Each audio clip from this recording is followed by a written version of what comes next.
Energy sa umaga, Bangga! Bago na harapin ang buong angas ang bagong umaga, huwag kalimutang magbaon ng pasensya, kabaitan at dasal. Don't just sweat it, baby, it's alright. You were dancing through the lightning strikes.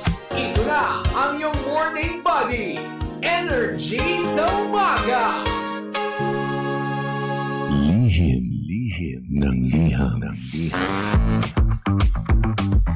Ang pinakamakulit na girlfriend mo sa balat ng radyo. Isang magandang morning sa inyong lahat! Ako pa rin po nag-iisang girlfriend mo sa radio. My name is Lindsay.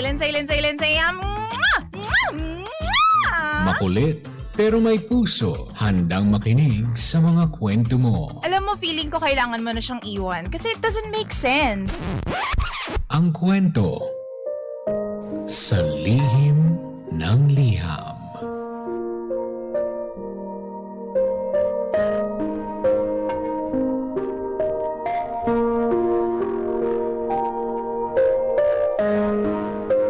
Mahal kong Lindsay.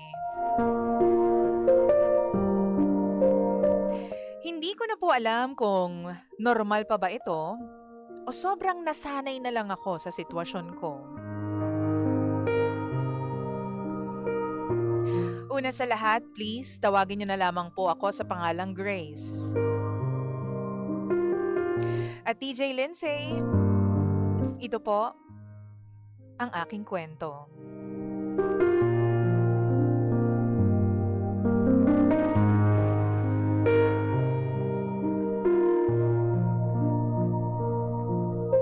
Simula po nung lumipat kami sa bagong place namin after manganak, parang mas lumala po yung partner ko sa pagiging tamang hinala.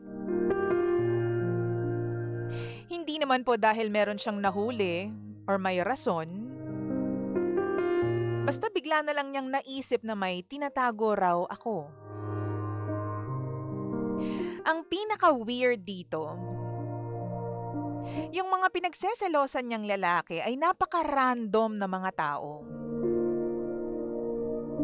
Wala naman akong relasyon kahit ano. O yung mga hindi ko nasabi sa kanya noon. May time na nagseselos siya sa mga bagger sa mall dahil nagtatanong lang kung anong lalagyan ng pinamili ko. Kaya ngumiti raw ako at gumanti ng ngiti din yung bagger. Minsan yung delivery rider naman, o di kaya minsan kapitbahay na bumati lamang. May time din po na naglalakad kami sa park, tapos may nakasalubong kaming lalaki. Nagalit din sa akin yung partner ko nun. Kasi lumingon daw sa akin yung lalaki. Parang nag-double glance daw. Hindi ko nga alam na lumingon pala sa akin. Kasi doon lang ako nakatingin sa harap ko. Pagkasama ko siya, bawal akong lumingon-lingon o makipagtitigan sa iba. Kasi oras na makita niya, matik, mag-iisip siya na meron akong iba. Palagi po akong nasa labas ng bahay dahil yun po ang trabaho ko. Habang siya naman po, homebody lang. Every day, kailangan kong mag-update kung nasan ako, sinong kasama ko, at kung anong ginagawa ko. Nung una naman, naiintindihan ko. Sabi ko baka overprotective lang siya or nag-a-adjust lang dahil pareho na kaming magulang. Pero habang tumatagal, mas lumalala. Kapag meron akong delay ng ilang minuto dahil sa pagre-reply, meron agad kasunod na tanong. Kapag may bagong pangalan siyang narinig sa trabaho ko, gusto niyang malaman lahat ng detalye tungkol sa taong yun. Minsan, kahit simpleng work meeting lang, nagiging dahilan ng interrogation pag uwi ko. The worst part is, kahit anong sabihin ko sa kanya, parang hindi sapat. Para makaiwas po sa mga away at diskusyon na feeling ko wala namang kakwenta-kwenta, nagsisend na lang ako sa kanya ng pictures ng location ko. Palagi ko siyang ina-update sa buong araw ko. At minsan nga, nagvi-video call kami ng napakatagal. Parang buong shift ko po, naka-video call kami. Para lang mapanatag ang loob niya. Akala ko po kasi DJ Lindsay kapag ginawa ko lahat ng hinihingi niya, titigil na ang pagdududa niya. Pero hindi pala.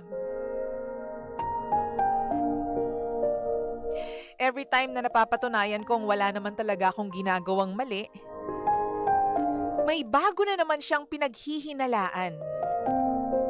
It's like he's searching for evidence of something that doesn't even exist.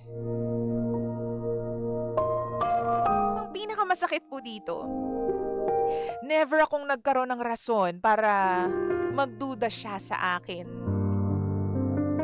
Never po akong nagloko. Never po akong nakipaglandian sa iba. At yung buhay ko umiikot lamang sa trabaho. Yung anak namin, inaalagaan namin. And honestly, wala na akong oras para sa sarili ko. Sa ibang tao pa kaya. Kahit nung time na siya yung nagloko. Kahit nasaktan niya na ako dati pa. Never pumasok sa isip ko na gumanti. Mas pinili kong manatili at magtiwala.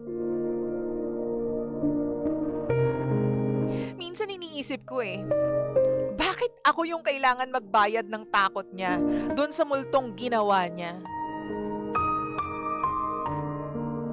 Bakit parang ako yung laging kailangan dumepensa? Tapos siya, hinuhusgahan niya bawat kilos ko. Ang masakit po dito, DJ Lindsay, I am getting tired of this. Hindi dahil may iba akong gusto. Hindi dahil ayoko na sa relationship na to. Kundi dahil napapagod na ako. Kasi pakiramdam ko, wala nang tiwala na natitira. Kahit anong gawin ko, parang buo na sa isipan niya na may ginagawa akong masama. Na manloloko ako. And lately, I've been asking myself a difficult question. Kapag yung taong mahal mo, sinungaling ang tingin sa'yo, kahit pa wala ka namang ginagawang masama, gaano katagal bago mo malaman kung yung ginagawa niya dahil lamang sa pagmamahal niya o kinokontrol ka na niya? Mahal niya ba ako? O kinokontrol niya lang ako?